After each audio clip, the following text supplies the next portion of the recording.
আমার আজকের এই সম্মান, স্বাধীনতা পদক, আমার জীবনের সবচেয়ে বড় প্রাপ্তি। তবে এটি শুধু আমার একার নয়, এটি বাংলাদেশের প্রতিটি নারী ক্রীড়াবিদের সংগ্রাম, সাহস আর স্বপ্নের স্বীকৃতি।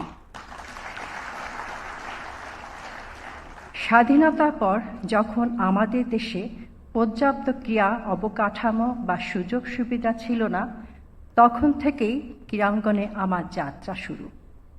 নানা সীমাবদ্ধতার মাঝেই আমি স্বপ্ন দেখেছি, লড়াই করেছি।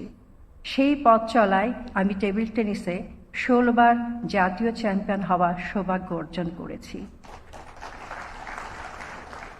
যার কারণে আমার নাম গিনিস বুক অফ ওয়ার্ল্ড রেকর্ডে অন্তর্ভুক্ত হয়েছে এবং আন্তর্জাতিক অঙ্গনে আমি দেশে প্রতিনিধিত্ব করতে পেরেছি। আমার লক্ষ্য শুধু জয় ছিল না, আমি চেয়েছি টেবিল টেনিসকে সারা দেশের মানুষের কাছে পৌঁছে দিতে। আমি চেয়েছি আমাদের মেয়েরা খেলাধুলায় এগিয়ে আসুক, আত্মবিশ্বাসী হোক এবং নিজের শক্তিকে দাঁড়াক।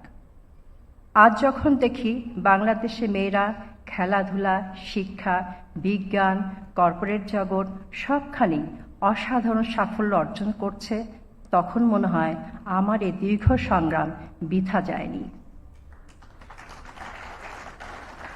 আমি আন্তরিক কৃতজ্ঞতা জানাই মাননীয় প্রধানমন্ত্রী তারেক রহমান এবং তার সরকারকে, যারা আমাকে মূল্যায়ন করেছেন। কৃতজ্ঞতা জানাই টেবিল টেনিস ফেডারেশনের সকল কর্মকর্তা, আমার সহ খেলোয়াড়বৃন্দ, ক্রীড়া সাংবাদিক এবং অসংখ্য দর্শকদের প্রতি, যারা ভালোবাসা আর উৎসাহ দিয়ে সবসময় আমার পাশে থেকেছেন। কৃতজ্ঞতা জানাই আমার পরিবারকে, যারা সবসময় আমার বড় শক্তি হয়ে পাশে ছিল। তাদের নিঃস্বার্থ সমর্থন ছাড়া আমি আজকের এই অবস্থানে আসতে পারতাম না।